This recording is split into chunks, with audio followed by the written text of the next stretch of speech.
Good evening and welcome to another episode of A Closer Look. Many people in the rural areas continue to struggle in accessing medical services, despite the government's policy of leaving no one behind when it comes to health services. The Samaritan Aviation has stepped in to help in the health sector by serving the people of East Sepik province since 2010. Samaritan Aviation is a non-profit Christian organization that serves the population in the East Sepik province with the vision to give access and hope to the people in need of health services. The CEO and co-founder of Samaritan Aviation, Mark Palm, said they have saved thousands of lives in East Sepik province since 2010. This month's Samaritan Aviation News, we're coming to you live from home.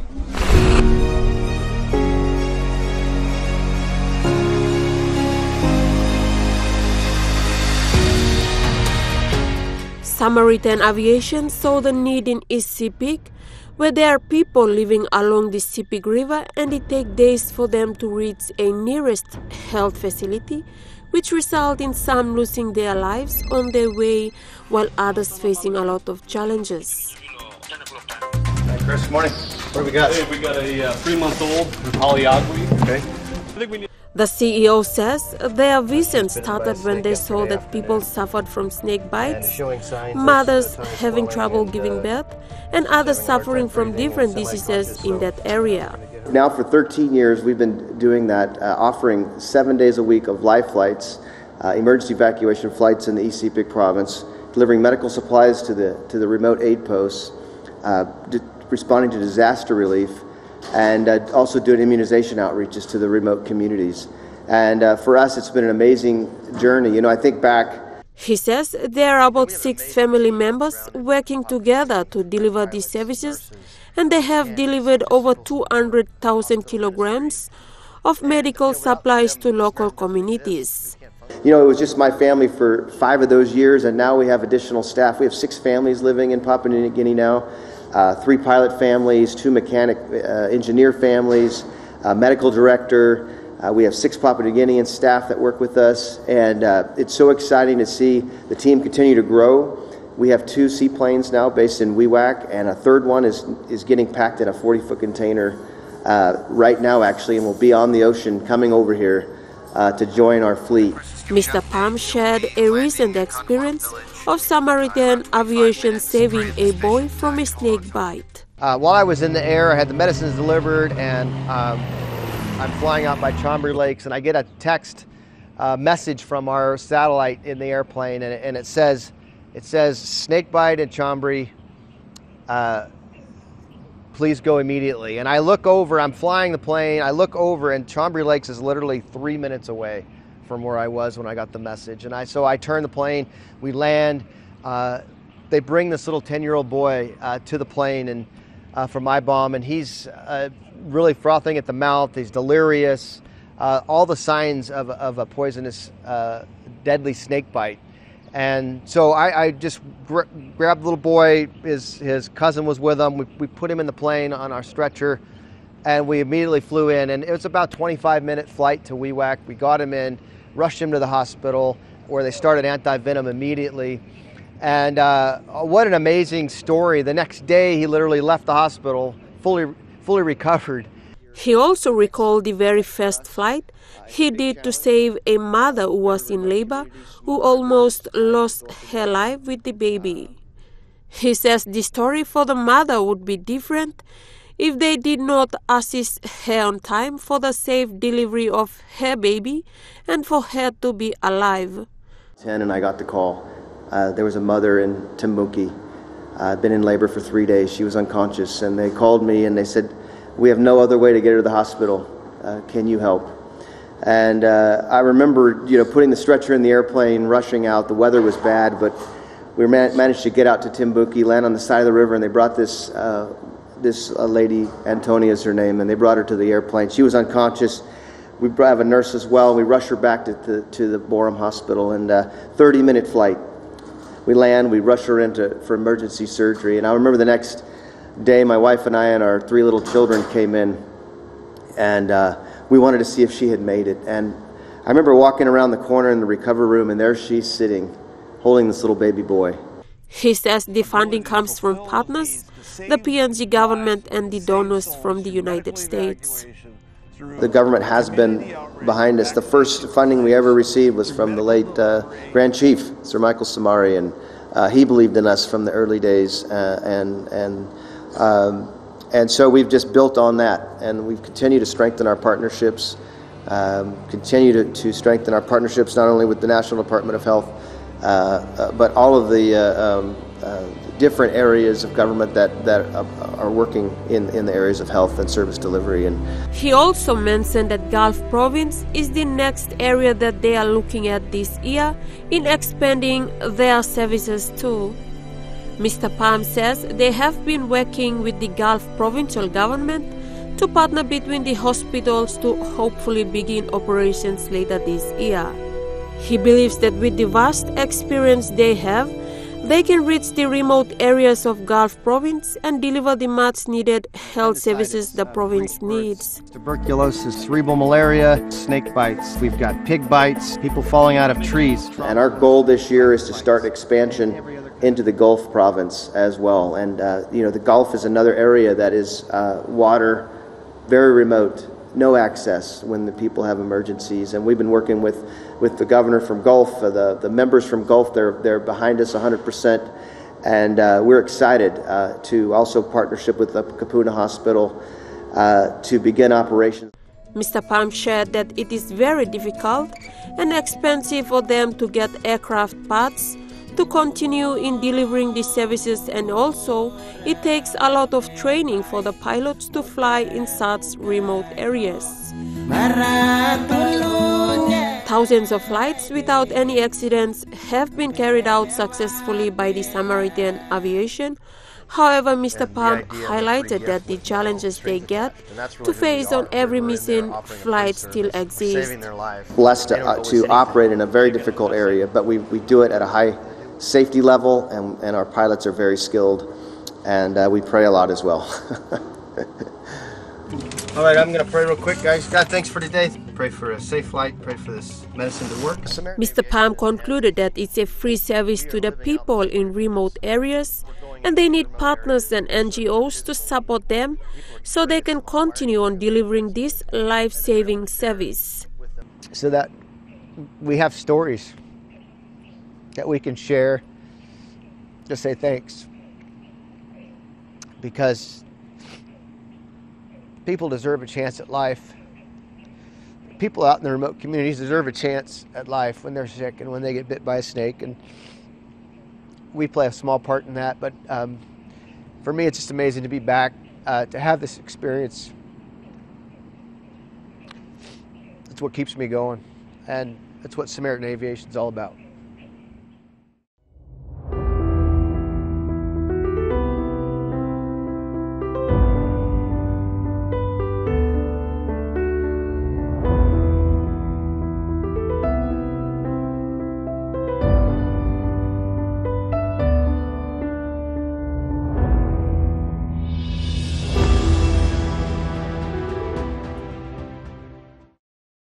We take a quick break now, and when we return, we bring you the Ocean Cleanup program that was organized by the Royal Papua Yacht Club. Hello PNG! Enjoy Telecom's cheap mobile data plans. Get 1 gigabyte for 3 kina, 2 gigabytes for 5 kina, 5 gigabytes for 10 kina, 15 gigabytes for 30 kina, 35 gigabytes for 55 kina, 80 gigabytes for 100 kina, or an unbelievable 120 gigabytes for just 150 kina. That's just 1 kina 25 toya per gigabyte. Dial *777# now for quite simply the best value data plans in PNG. Only with Telecom, the home of cheap data plans. Start your day the smart way with the new Smart Start Breakfast Biscuit. Whether you are busy or on a budget, Smart Start Breakfast Biscuits gives you a healthy and affordable breakfast to set you up for school or play. Smart Start Breakfast Biscuits are fortified with essential vitamins for body or brain health. They contain vitamin A for healthy growth and development, vitamin B6 for healthy metabolism, immune system and brain development, and vitamin B12 for nerve and cell health. Proudly made by Paradise Foods. Kevin, it's hot as hell, and who's this guy oblivious to your existence? Get up. Now give him a wake-up call. Yes. Ding bang ding, ding ding dong, bum bum. I know you want to save the world, but you're not ready yet. Come on, man. I'm sick of him treating me like a kid all the time. But you are a kid. This is my chance to prove myself. Peter, what is going on with you? I'm really sorry. I'm so busy. I'm slammed. Don't mess with me, because I will kill you and everybody you love. Spider-Man Homecoming, 11 p.m. tonight, right here on the number one to watch, EMTV. Welcome back to A Closer Look. In this segment of the program, we bring to you why it is important to keep our oceans clean and the Cleanathon that was organized by the Royal Papua Yacht Club, which was carried out on Manubada Island in the nation's capital.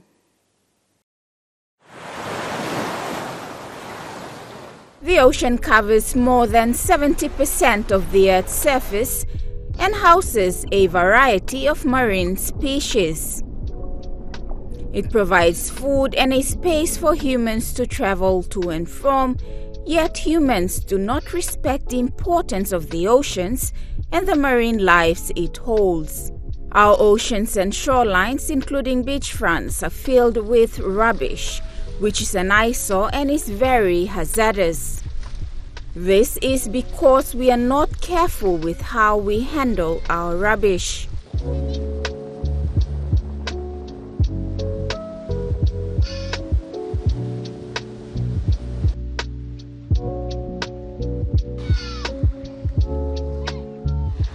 The Manubada Island outside Port Moresby, which was once a beautiful picnic spot, is now full of rubbish, especially plastics, which is a hazard to human beings, plants and animals, including marine animals in the ocean. This has prompted the Royal Papua Yacht Club, in partnership with the National Maritime Safety Authority and the National Fisheries Authority, to conduct a cleanup on the island recently in an effort to keep the ocean, shoreline and beachfronts clean. Almost 200 people participated in the Cleanathon on the island. The organizing committee, Eunice Guinness, said this initiative is to ensure our oceans are kept clean.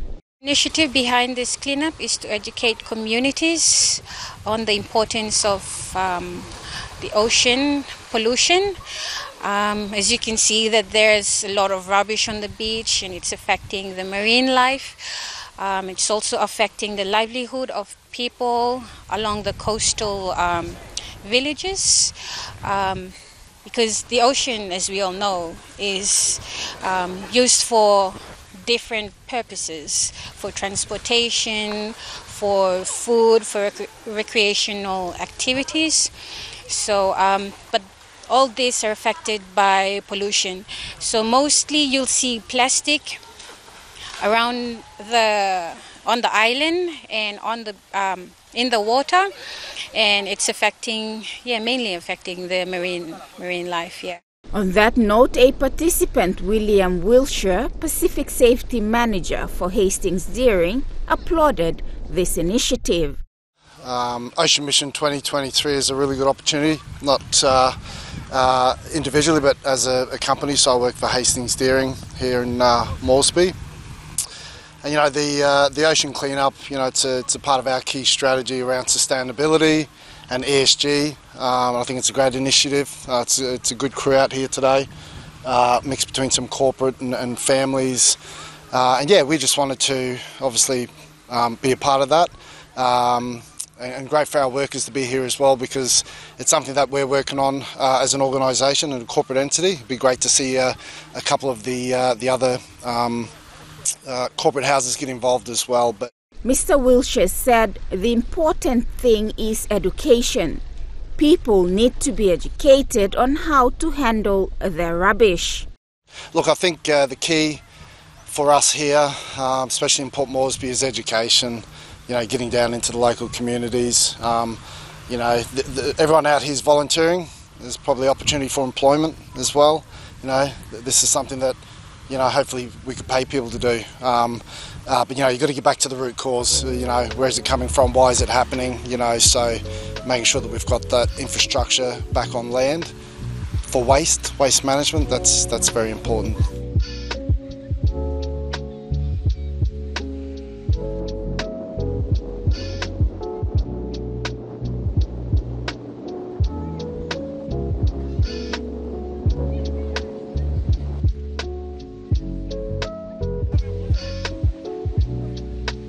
The participants and the organizing committees are strongly urging people to be mindful of the rubbish when disposing them. My message to everyone is try to be considerate of the trash that you throw in the sea, because it affects everyone around us. Try and reduce using plastic, practice more recycling. Use a trash bin with a lid so the trash won't come out and fly into the water. Take part in beach cleanups, help spread the word. Yeah. The Royal Papua Yacht Club came up with this initiative to clean the ocean in 2019. However, due to the COVID-19 pandemic, only one cleanathon took place and was then put on hold. Initially, our schedule was to do 4 cleanups in each of the quarters for the year. For 2019, we only did once, that was at Fisherman Island. We did get a good turnout, but after that, we had to stop because of COVID. 2020, we didn't do any cleanup. 2021 as well, and in 2022 was a success where we completed all 4 cleanups covering different locations. The Royal Papua Yacht Club plans to have 4 cleanup programs at different locations throughout the year. This is the first cleanup. The second cleanup will be conducted mid this year on the Fisherman Island. After the break, we bring you a segment on the celebration of the World Forest Day. Hello, PNG. Enjoy Telecom's cheap home data plans. The best value data plans in PNG. There's a data plan to suit every budget. 12 gigabytes for 15 kina, 50 gigabytes for 50 kina, 80 gigabytes for 75 kina, 125 gigabytes for 100 kina, or 200 gigabytes for an incredible 150 kina only. Subscribe now to enjoy. Applicable for ADSL, GPON, and FWB customers. Only with Telecom, the home of cheap data plans. According to UNICEF and World Health Organization, 1 out of 3 people globally do not have access to safe drinking water. Papua New Guinea is among 37 countries in the world that face extreme lack of water issues. This year's World Water Day is about accelerating change as we encourage everyone to be the change they want to see in this world by saving water to stop water pollution, cleaning up water sources, and making water available for everyone to use through more investments in the wash sector. This message is supported by the Papua New Guinea-Australia Partnership and World Vision PNG. Join us Monday night at 7 as we discuss environmental and customary rights in Papua New Guinea. Logging is happening everywhere, but the communities are still living as they used to live in the past. Forest Authority need to conduct an assessment and give a proper account of the status of our forests. Join us Monday night at 7, right here on your number 1 to watch, EMTV.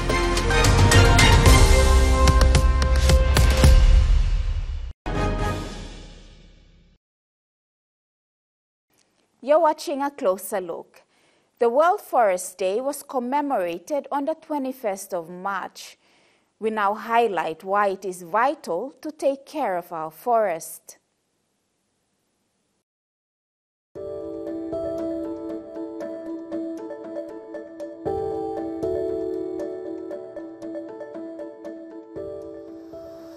Forest is the lung of the earth. It provides food and habitat for animals, absorbs carbon dioxide and gives off oxygen, which is very vital for human survival.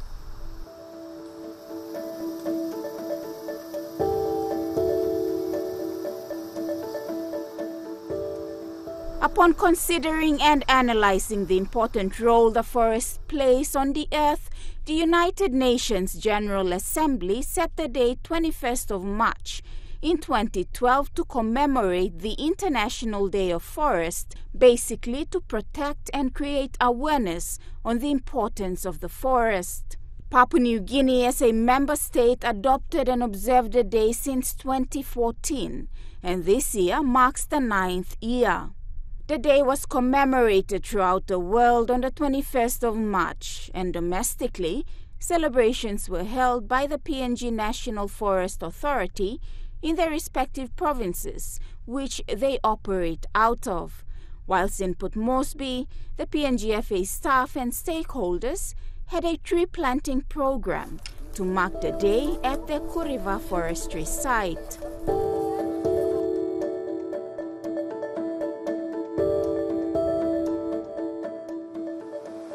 The day was organized and led by an all-female team, spearheaded by the National Forest Authority Chairperson Faith Barton, Chief Operating Officer Magdalene Maihua, and Human Resource Manager Heather Yawas, led the officers to plant trees to commemorate the World Forest Day.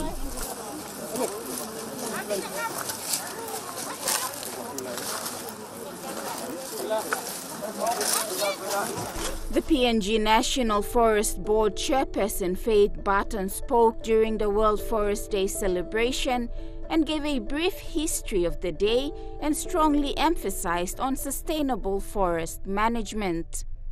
The International Day of Forest creates awareness in the importance of all types of forests and on the need to preserve and care for the world's forest woodlands, such as the tree planting exercise we are holding today. On each International Day of Forest, countries are encouraged to undertake local, national and international efforts to organize activities involving forests and trees. And such days we advocate for increased planting of forests, increased planting of trees. Ms. Barton placed emphasis on the Forest Day theme, Forest and Health, saying the health of the people depend on the state of the forest. In that we re-emphasize that our health as human beings depends on the forest. We have healthy forests, we have healthy people, sound minds that will in turn contribute to increased well-being of the country. Forests provide directly and both indirectly and directly health benefits to the people.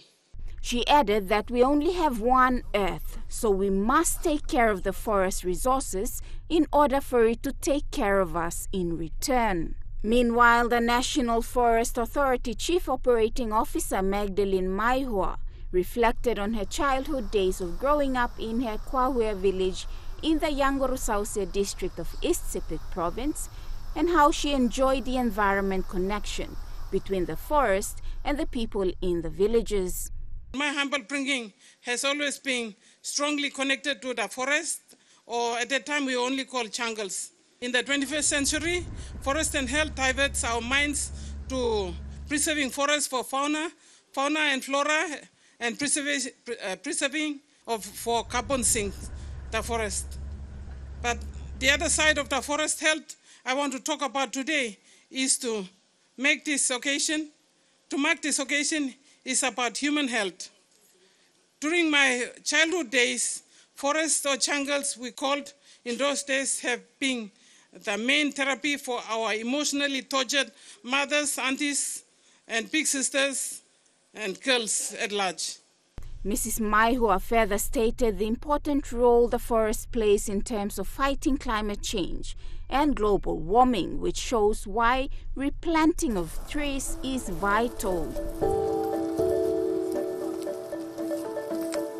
Currently, you realize that we are facing a lot of problems in this world regarding climate change effects. All kinds of things are happening because of the fact that our forest in this world is diminishing, meaning it's been unsustainably managed. We have reduced the amount of forest on this earth. So the forest, as you know, that it plants take in oxygen and they give off takes in carbon dioxide from us human beings and living organisms, and they in turn give out oxygen for us to breathe and stay healthy. So you realize that oxygen gets depleted because of the fact that a lot of the forest is been depleted. In an effort for reforestation, 2,400 seedlings of 3 different species of trees were planted in over 2.8 hectares of land.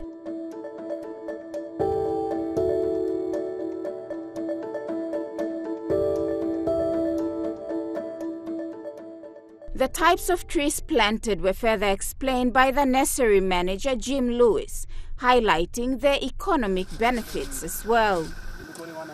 We are growing commercialized species, or commercial species or plantation species. A species we grow in plantation for its commercial value. And also we are growing native, or we call it native tropical species, our own species, just for rehabilitation and planting of buffers around the river. So here currently in the nursery we are growing 20 different species of natives, and we have the common 3 commercial or plantation species. So they are the commercial species. Like on your way in, you already saw the species standing. It's mahogany. Mahogany, we have 2 species, Ivorensis and Microphylla, and Tectona grandis, the common one, teak. So we have these 3 we are specialized in growing them. And on the plantation species, it's the market, it's the demand out there. So you can't just plant any species. You need to have the market out there. That's why the demand and all this. Teak is the most, it's on the market now. It's everywhere in the world. So that's why we are growing teak. It's a main primary species here. Mahogany, it's because of this wood density and how best it grows here for furniture and also for building purposes. So it's because of the site more suitable to grow in this species. That's why we are growing them, and also the market value. For natives, we have to reforest the areas where there is fire, burning down the bushes, and also on the riverside where we have erosions and all this. We have to rehabilitate those sites. Those are important to our environmental management on site. I mean, the whole biodiversity as itself in the project. The NFA Chief Operating Officer Magdalene Maihua and Nursery Manager Jim Lewis both echo that the tree planting and cleaning at Ku River site provides employment benefits to the local people as well.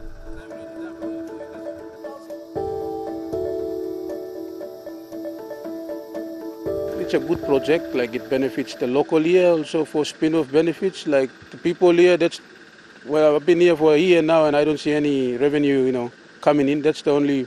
So the project and the PNGFA and the partnership with Total are employing more than 60, 70 people last year, and it's gonna grow double the size. So people here will, expecting a lot of benefit out of this project. With the government's intention as outlined in the Vision 2050 to plant over 800,000 trees, the National Forest Authority is taking on this challenge.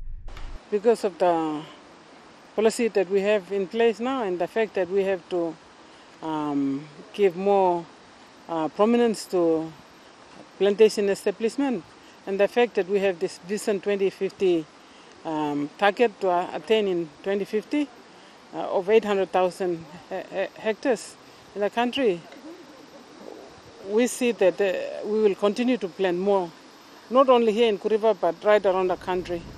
So long as we have the funding forthcoming from the government, we can be able to attain that government policy by 2050.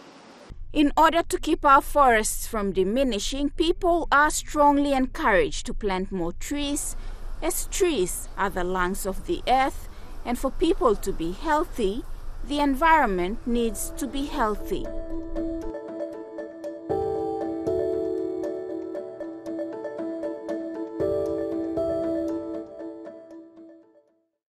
And that's all the time we have for you on this week's episode of A Closer Look. Join us same time next Sunday for another episode. From the entire team, thank you for watching. Have a pleasant evening.